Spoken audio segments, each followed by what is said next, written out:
Essay 41, The Rocks.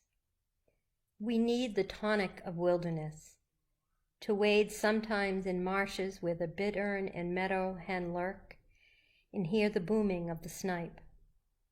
At the same time that we are earnest to explore and learn all things, we require that all things be mysterious and unexplorable, that land and sea be infinitely wild, unsurveyed and unfathomed by us because unfathomable. We can never have enough of nature. Henry David Thoreau. The first time I saw my husband Travis rock climb, we'd been together for a few weeks and didn't quite grasp that we'd be married 7 months later. He wore these thin, tan-colored hemp pants, and when he slipped on his yellow climbing shoes, I knew something holy was happening. I'd never played sports in school because track, basketball, volleyball, or soccer never interested me enough to try. I wasn't competitive with other people or motivated enough to give my time away. I'd never really heard of rock climbing, not the kind that brought the spark of glorious being to the man I quickly grew to love. It was a kind of communion, Travis engaging the realities of God with a rope and harness as he climbed the side of a cliff. But after watching him, I began to notice rock faces and outdoor marvels like I never had before. I saw this new kind of adventuring, this beautiful sport that was more extreme than anything I'd experienced, a more artistic and natural, all-encompassing lifestyle that was fully awake to the outside world wilderness.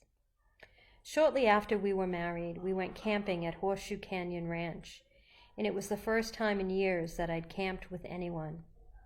It was also the first time my young, conservative Christian nose had ever smelled pot as a group of strangers lit their joints outside our tent door.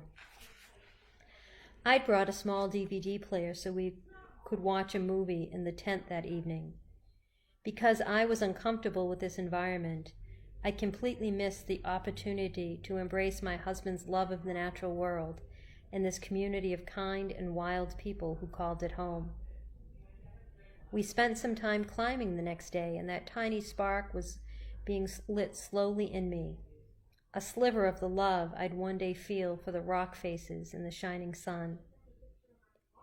After we had kids, we climbed less and less because it was hard to know how to find the time.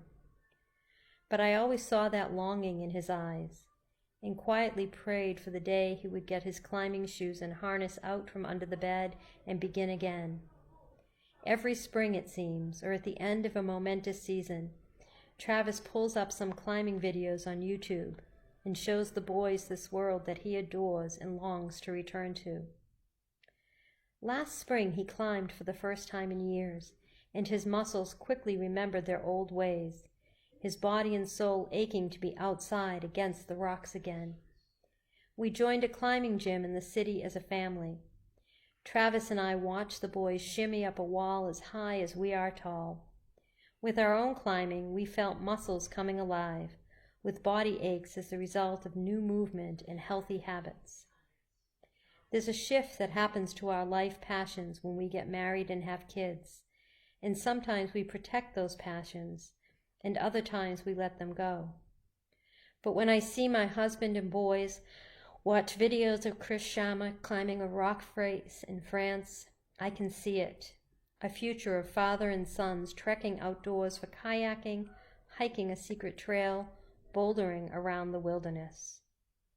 One adventure leads to another, and they find themselves in the fire of their passions, their mother watching them as she trails along close behind, praying for the opportunity to be let into that holy space. The prayer. When you see the rock faces, did you see the places we'd all climb one day, the little crevices that would bring such unexpected challenge and joy to the people who tried to climb them? Surely you knew we'd find ourselves there, find our souls and our spirits come to life in the glimmering sun, against the hot stone structures, inside the face of the bonfire, I believe you knew it all, great mystery that you are, and that you called it good, the rocks and us, the water and the waves, the flowers and the fields, all creation coming together for an uncommon reunion, for a holy communion in your good, good presence. May we always commune, always seek you where we know you'll be found, until our last earthbound days. Amen.